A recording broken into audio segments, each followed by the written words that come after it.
Hello friends, welcome to study with Gupta channel पे आप नए तो चैनल को सब्सक्राइब कर लीजिएगा ताकि आपको डेली करंट अफेयर अपडेट मिलता रहे।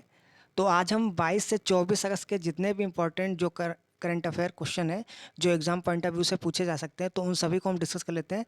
देखिए, अभी तक आपने 20 से 21 अगस्त का जो करंट अफेयर है वो अभी आपने नहीं देखा है, तो मैंने इसका लिंक डिस्क्रिप्शन में डाल देता हूँ, वहाँ जाके आप देख सकते हैं। तो चलिए आज के हम करंट अफेयर क्वेश्चनों को डिस्कस कर लेते हैं। चांद के दक्षिणी ध्रुव पर अपना यान उतारने वाला पहला देश कौन बना है? तो ऑप्शन है यूएसए, चीन, सोवियत संघ, भारत। तो जैसा आपको पता ही है, आंसर इसका हो जाएगा भारत।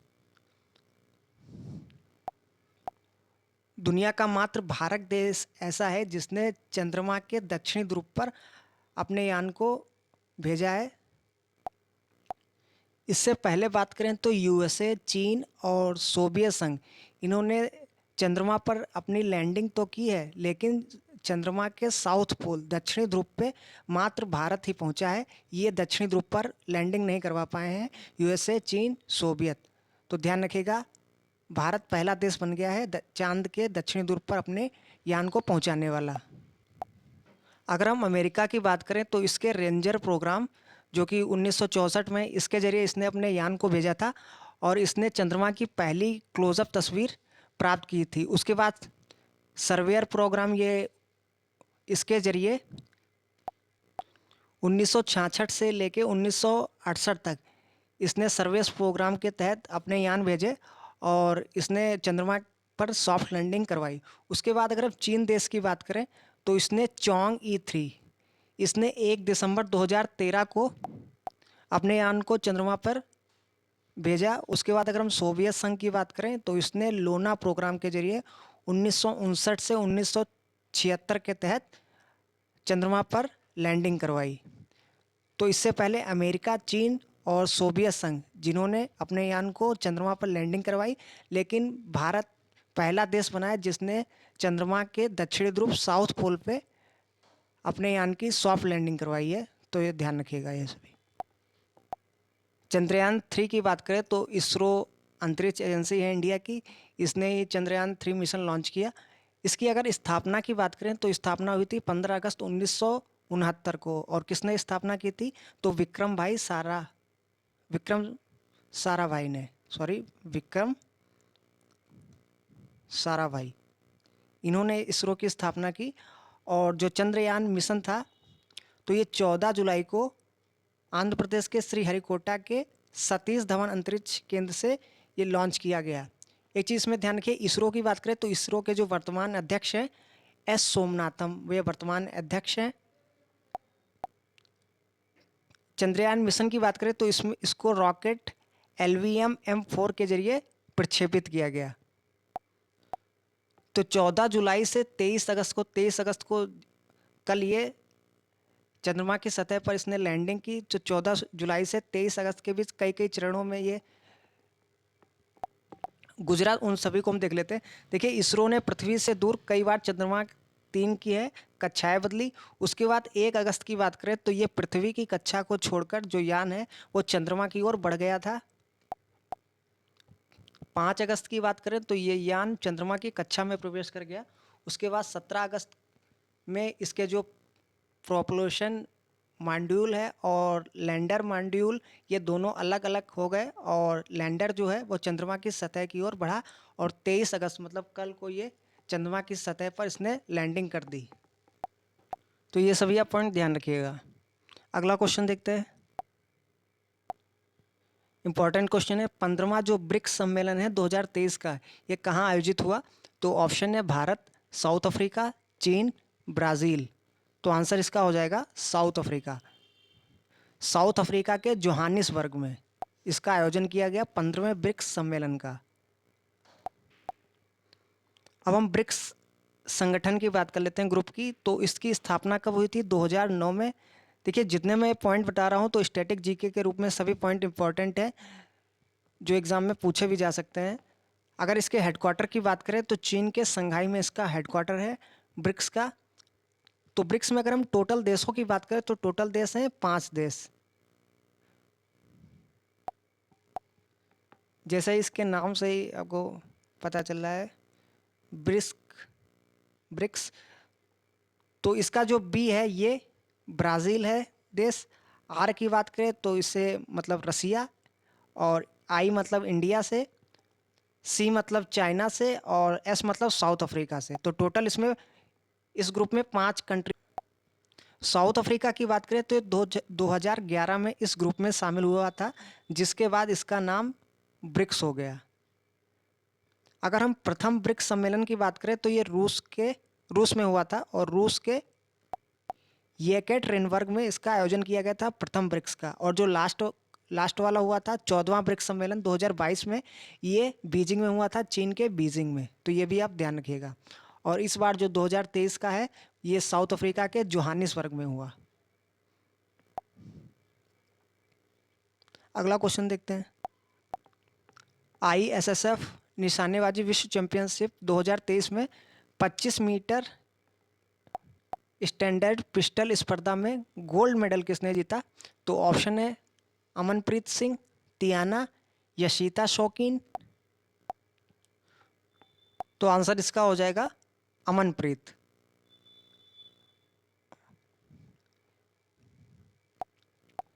अगर हम ISSF शूटिंग चैंपियनशिप 2023 की बात करें तो ये चल कहाँ रहा है? तो इसका आयोजन अजरबैजान के बाकू में इसका आयोजन किया जा रहा है। और महिलाओं की अगर हम 25 मीटर स्टैंडर्ड पिस्टल टीम की बात करें तो इसकी स्पर्धा में तियाना, यशिता और कृतिका शर्मा ने, इन्होंने ब्राउन्ज मेडल जीता 25 मीटर स्टैंडर्ड पिस्टल टीम में। तो ये भी सब आप ध्यान रखिएगा।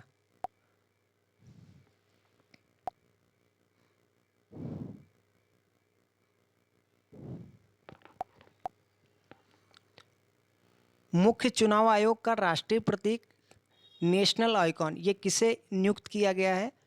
तो ऑप्शन है विराट कोहली, सचिन तेंदुलकर, रोहित शर्मा या युवराज सिंह। तो आंसर इसका हो जाएगा सचिन तेंदुलकर। अगर हम सचिन तेंदुलकर की बात करें तो इनको देखिए भारत रत्न मिला, और ये मिला कब? तो ये 2014 में मिला, ये आप ध्यान रखिएगा। तो हाल ही में जो मुख्य चुनाव आयोग है, चीफ इलेक्शन कमीशन, तो इसने अपने जो प्रतीक, राष्ट्रीय प्रतीक है, तो इसके लिए इनको अपॉइंट किया है सचिन तेंदुलकर को, और 3 साल के इनको लिए 3 साल को इनको नियुक्त किया गया है। और नियुक्त क्यों किया गया? तो मतदान को लेकर अवेयरनेस, जागरूकता फैलाने के लिए इनको अपॉइंट किया गया है सचिन तेंदुलकर को। वर्तमान में अगर मुख्य चुनाव आयुक्त की बात करें तो कौन है? राजीव कुमार, ये ध्यान रखिएगा। चीफ इलेक्शन कमिश्नर ये हैं वर्तमान में, राजीव कुमार। निर्वाचन आयोग की हम बात करें अगर,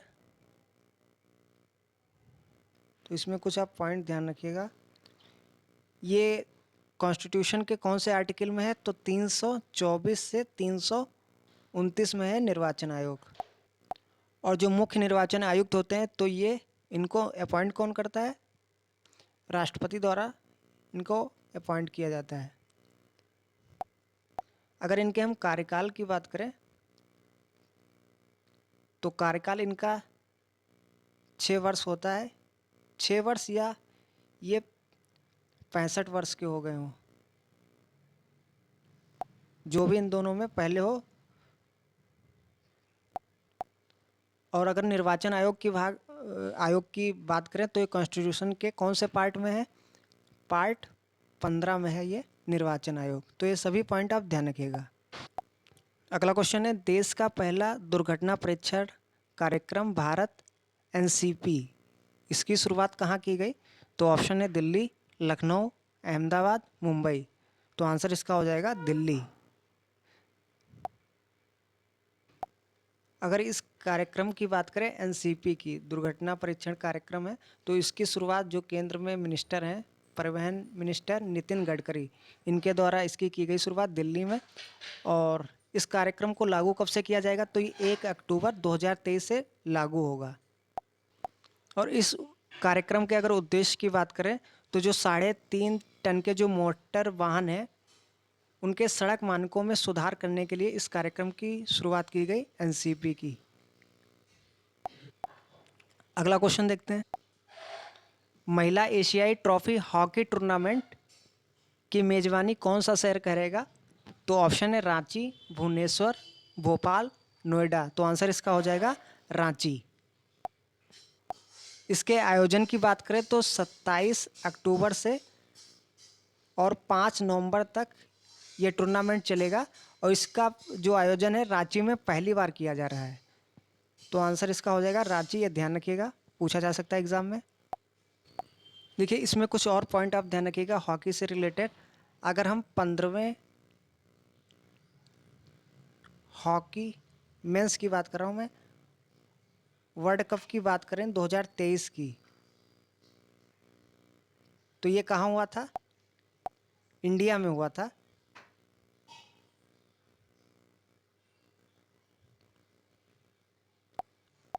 इंडिया के भुवनेश्वर में इसका आयोजन किया गया था।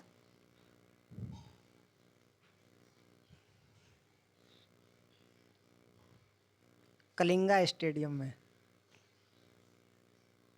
कलिंगा स्टेडियम में। और इसका टाइटल किसने जीता था? तो जर्मनी देश ने। इसका थर्ड टाइटल था और इसने हराया किसको था? बेल्जियम को। 15वां मेंस हॉकी वर्ल्ड कप 2023। तो ये आप सभी पॉइंट आप ध्यान रखिएगा, एग्जाम में पूछ सकता है। अगला क्वेश्चन देखते हैं। दतिया हपाई पट्टी की जो आधारशिला है ये कहाँ रखी गई? की कर लीजिएगा इसको। तो ऑप्शन है मध्य प्रदेश, गुजरात, बिहार, असम। तो आंसर इसका हो जाएगा मध्य प्रदेश में। मध्य प्रदेश के जो सीएम है एमपी के शिवराज सिंह चौहान, और जो विमान मंत्री हैं सेंट्रल में ज्योतिरादित्य सिंधिया, इनके द्वारा इसकी आधारशिला रखी गई। दतिया हवाई पट्टी की सॉरी। इस पर टोटल लागत की बात करें हवाई पट्टी पे तो 50 करोड़ रुपए की इसकी टोटल लागत आएगी और ये फरवरी 2024 तक तैयार होगा। अगला क्वेश्चन है जीएसटी बिल इनवॉइस प्रोत्साहन योजना, मेरा बिल मेरा अधिकार योजना, ये कब लॉन्च की जाएगी? तो ऑप्शन है 1 सितंबर 2023 को, 10 सितंबर 2023 को, 25 सितंबर 2023 को या फिर 30 सितंबर 2023 को। तो इस योजना की बात करें मेरा बिल मेरा अधिकार योजना, तो ये 1 सितंबर 2023 को लॉन्च होगी।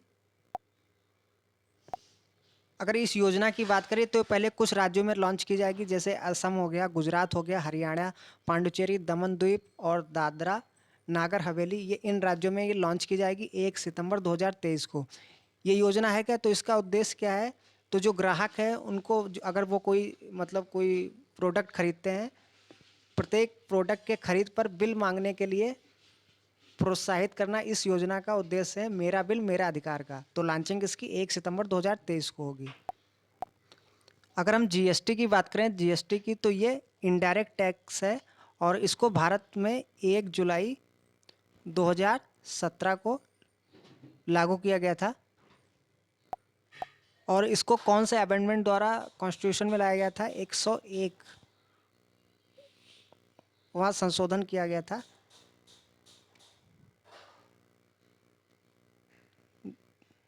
2016 के तहत इसको संविधान में इसका प्रावधान है जीएसटी का। जीएसटी से बाहर देखिए कौन कौन सी वस्तुएं हैं वो भी आप ध्यान रखिए। जैसे हम शराब की बात करें या पेट्रोलियम जो उत्पाद हैं, जैसे पेट्रोल हो गया, डीजल हो गया या विमान ईंधन हो गए, इन सबको बाहर रखें, इस पर आपका जीएसटी नहीं पड़ता है। अब अगर हम जीएसटी काउंसिल की बात करें तो इसका गठन किस आर्टिकल में किया गया है? 279 के ए में। इसके अध्यक्ष की बात करें जीएसटी काउंसिल के, तो जो केंद्रीय वित्त मंत्री होते हैं वो इसके अध्यक्ष होते हैं जीएसटी काउंसिल के। तो जीएसटी से संबंधित मैं जितने भी पॉइंट ये बताया तो ये सभी आप ध्यान रखिएगा, इंपॉर्टेंट है पॉइंट, एग्जाम में पूछे जा सकते हैं। तो ये आज के करंट अफेयर के क्वेश्चन थे। वीडियो को लाइक कीजिए, शेयर कीजिए, कमेंट कीजिए और डेली करंट अफेयर अपडेट के लिए चैनल पे बने रहिएगा। Thank you.